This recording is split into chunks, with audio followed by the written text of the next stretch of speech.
Alrighty, well, a few things have happened with this. Mechanic lost my phone number, so I was waiting for about 2 weeks for a call from him, and I thought, bugger it, I'm going to ring him up. And he had it there all along. What do you mean of plastic that comes out the grill on these? A lot of plastic. He had a couple of little spatters of coolant in a couple of spots here, so I've just been wiping those off. But there's a new radiator. Look how glossy that plastic tank is.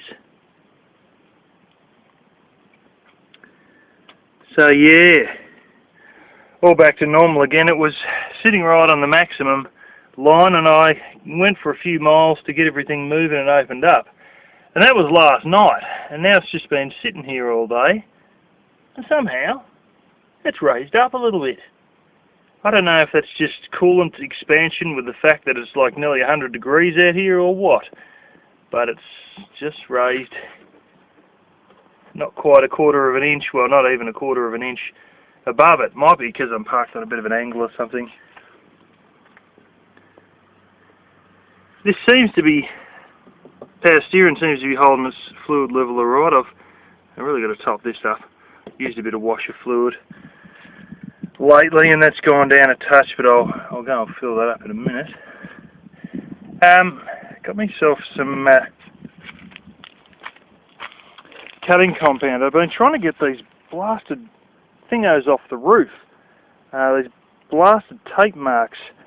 Now, masking tape isn't supposed to leave tape marks, but when you use old shitty stuff on a very hot day, it seems to stay on, and I've sort of got some off, but sort of not. And I think what I've got to do is go and lay a wet towel over it all to let it soak for a bit, and then have a go with general dishwashing detergent.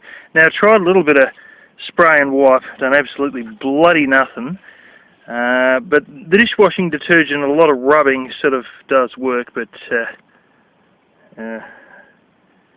into my fingers copped a hammer, and it's sort of almost about to go to a blister, so I think I've done enough scrubbing for one day. But I've been using this stuff as well, this pink goop, and it's basically cutting compound. Anyway, as some of you will remember,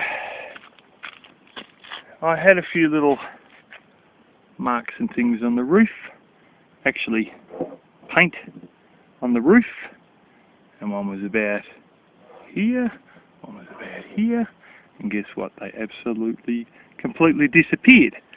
And what you can see here, and there, and there, and there, that's the bloody tape. Still. I don't know what this mark is. That's a bit odd. That might be a bit of tree sap or something. I don't know. But yeah. So we've still got a big tape line all along the top here. It looks like friggin' shit. I managed to get some of it off around here, but it's like really hard to get off. And I know what you're thinking. I should just use the cutting compound, but no.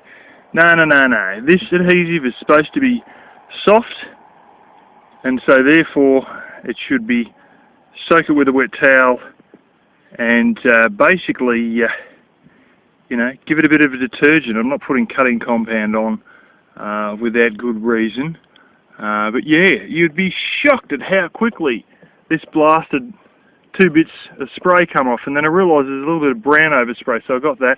There's a few little bits of silver spray, and I sort of went to start and do a bit of that, but it just, damn cutting compound kept drying out all the time because of the heat.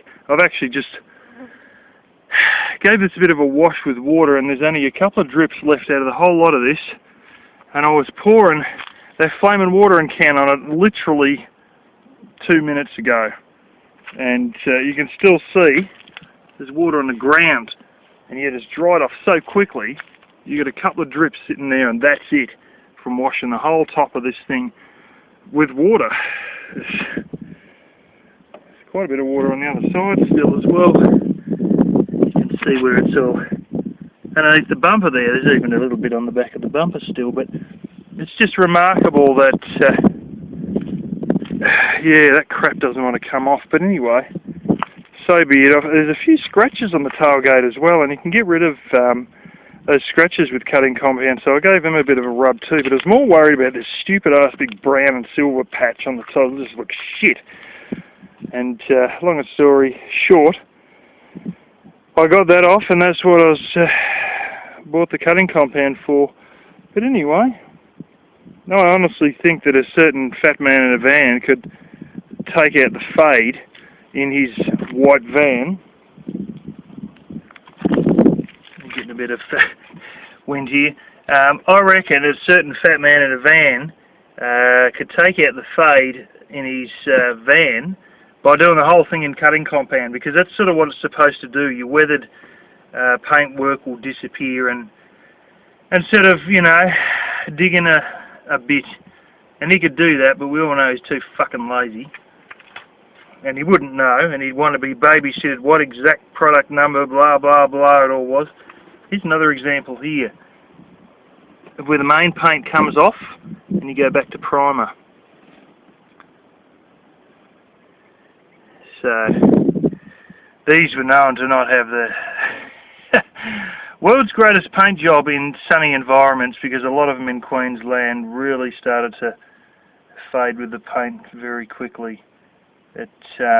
Yeah, it's just the way it is when you make cheap vehicles, that most of which get sold in Europe. But some of you, I don't know how the stupid ass thing is going to go with light.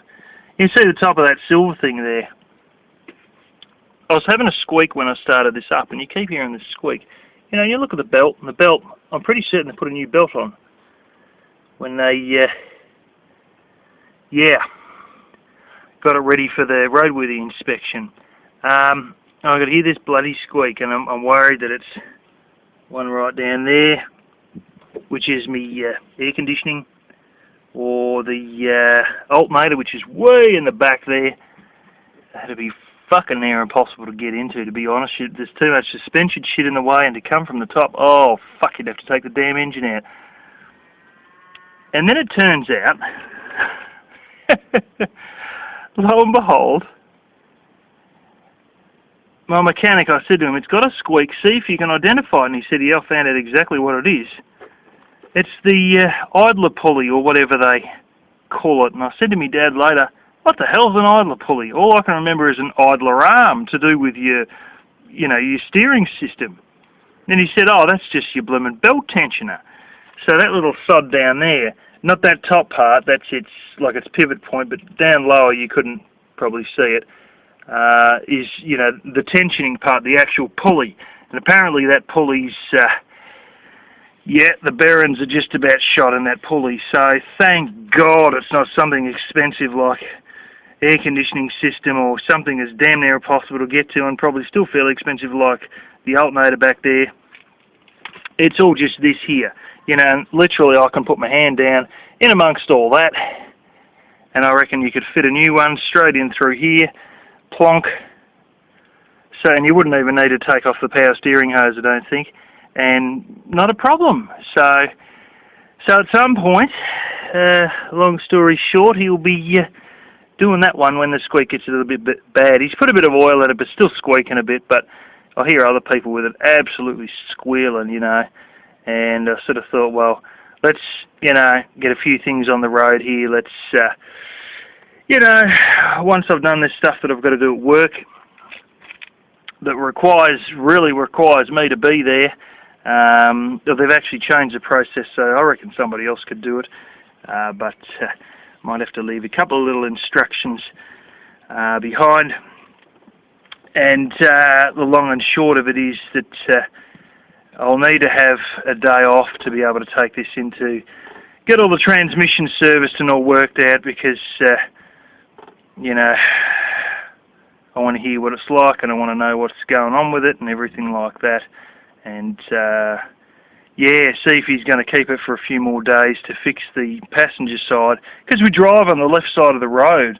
The left side cops are hammering, and it's the left side, you know, underneath all that, that's got that some sort of suspension issue. When you turn hard, you get the clonk clonk, and I don't know if it's universal joint or what it is, but I'm really not knowledgeable on front wheel drive machines. But anyway, that guy will know, and we'll be able to make a decision if we take it home or leave it there or whatever. And I want to hear firsthand about the condition of this transmission, and you know, you might need to adjust the bands, and if he reckons you need to replace a few, then so be it. But I think it's not burnt oil, but it's dirty oil from what I've seen on YouTube videos. It's not black, but it's, you know, oh man, hasn't been serviced in years, that blasted transmission. Of course, the engine has been by me, but this transmission and that stupid drive shaft suspension clonking on the left side there's got to be sorted out. But at least if the radiator sorted out, we have identified the squeak, and we got that stupid paint mark off the roof, and yeah, we're going well.